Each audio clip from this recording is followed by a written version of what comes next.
चुनाव तो आते जाते हैं, हार जीत तो होती रहती है, लेकिन संविधान की हार नहीं होनी चाहिए और लोकतंत्र की हार नहीं होनी चाहिए। जो जीता वही सिकंदर। लेकिन किस किस्म से जीता, कैसे जीता, क्या षड्यंत्र अपनाए, ये अपने आप में एक सवाल उठता है। अभी हाल ही में जब भाजपा की जीत हुई पश्चिम बंगाल में, तो हमारे प्रधानमंत्री जी ने ये कहा कि हम बदले की नीति नहीं, बदलाव की नीति अपनाते हैं। तो एक बड़ा अच्छा बयान है ये। और 2014 के बाद प्रधानमंत्री जी, मैं आपसे पूछना चाहता हूं कि आप बदले की नीति अपनाते रहे या बदलाव की नीति? आपने बदले के आधार पे सरकारों का बदलाव किया। जहां मेजॉरिटी सरकारें थी, आपने तोड़ के उनको अपने पक्ष में लोगों को लेके अपनी सरकारें बनाई। ये बदलाव की राजनीति थी या बदले की? जिस तरह से आपने ईडी का उपयोग किया मुख्यमंत्रियों के खिलाफ प्रदेशों में, वो बदलाव की राजनीति थी। सत्ता के बदलाव की राजनीति तो जरूर थी, लेकिन देश के बदलाव से कुछ नहीं उसका लेना देना था। आप चाहते हैं कि कोई भी विपक्ष की सरकार किसी भी प्रदेश में नहीं रहे, ये बदलाव आप चाहते हैं। ये बदलाव नहीं, बदला है।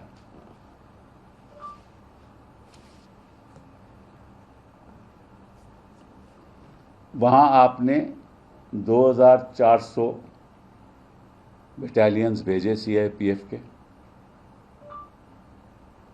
हालांकि चीफ इलेक्शन कमिश्नर और इलेक्शन कमीशन की जिम्मेदारी है कि पश्चिम बंगाल में सुरक्षा रहे, लोगों की सुरक्षा, और सारी भूमिका अपनाई हुई थी।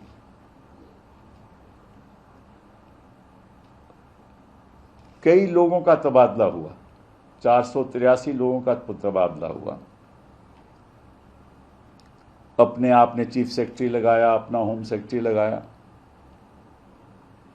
सुरक्षा आपके हाथ में थी पश्चिम बंगाल में, फिर भी 2400 बटालियन सीआरपीएफ के भेजे गए। क्यों भेजे गए? सवाल उठता है।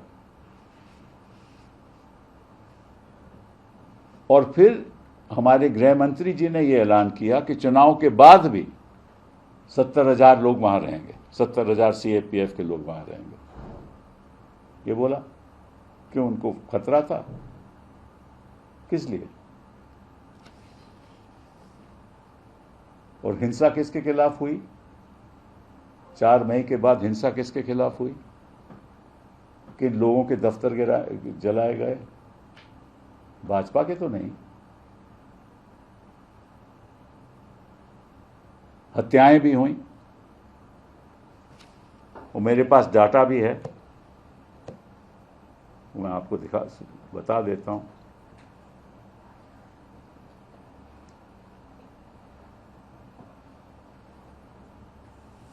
पहले तो गृह मंत्री जी ने 17 अप्रैल और 27 अप्रैल और 28 अप्रैल को कहा था कि 60 दिन तक हम अपनी डिप्लॉयमेंट सीआरपीएफ की रखेंगे वहां। और क्या हुआ कि टीएमसी के दफ्तर वैंडलाइज हुए, आर्सन हुआ वहां, तौलीगंज में, कस्बा में, बेलाघाटा में, रूबी क्रॉसिंग, बुरुइयापुर में, कमरहाटी में, बरानगर में, हावड़ा में, बहरामपुर में, मुर्शिदाबाद में, आसनसोल, कूच बिहार, सिलीगुड़ी, जलपाईगुड़ी, घाटल, फाल्ता, डायमंड हार्बर, कई और जगह में। मॉब्स वहां, उन्होंने संपत्ति का डैमेज किया। तो आपकी सीआईपीएफ क्या कर रही थी? आपने तो कहा कि हिंसा, जो टीएमसी है, तृणमूल कांग्रेस है, वो हिंसा करवाती है और इसलिए चाहिए कि सुरक्षा होनी चाहिए पश्चिम बंगाल में। अब हिंसा कहां हो रही थी और किसकी सुरक्षा हो रही थी? ये बदलाव की राजनीति है, ये बदले की राजनीति है, बदलाव की राजनीति नहीं है। बुलाव की राजनीति तो हम लोग चाहते हैं। हम लोग चाहते हैं कि आप उन मुद्दों पर ध्यान रखो जो इलेक्शन से जुड़े हुए नहीं हैं, जो कम्युनलिज्म से जुड़े हुए नहीं हैं, सांप्रदायिकता से जुड़े हुए नहीं हैं, जो बेरोजगारी इस देश में है उसको कैसे खत्म हुआ, उसके बारे में तो आप बात ही नहीं करते। क्योंकि 24/7 24 घंटे रोज के रोज आपका लक्ष्य ये होता है कि किस तरीके से विपक्षी दलों के खिलाफ कार्रवाई की जाए। ईडी द्वारा, सीबीआई द्वारा। एक बड़ा अच्छा फ्रेज है कॉल्ड आइस।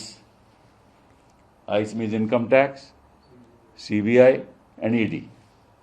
और उस पर अगर आप ड्रग मिला लो तो नाइस हो जाता है। हाँ, नाइस हो जाता है। ड्रग, ठीक है ना, नारकोटिक्स, इनकम टैक्स, सीबीआई और ईडी। तो आप आइस भी करते हो और नाइस भी करते हो। और ये आपके कहते हैं बदलाव की राजनीति है। किसको आपने छोड़ा? किसको छोड़ा? आप मुझे बता दीजिए। कोई मुख्यमंत्री, पूर्व मुख्यमंत्री कांग्रेस का के बाकी विपक्षी दलों का आपने छोड़ा? किसी को नहीं छोड़ा। सरकारें गिरा दिया आपने। आपका काम ही है। और ये बदले की भावना से, बदलाव की भावना से नहीं। राजनीति हो या क्रिकेट, देश विदेश की ब्रेकिंग हो या आपके मोहल्ले की बड़ी खबर, सब मिलेगा एक ही ऐप में, सबसे तेज और भरोसेमंद। अभी डाउनलोड करें दैनिक भास्कर डिजिटल।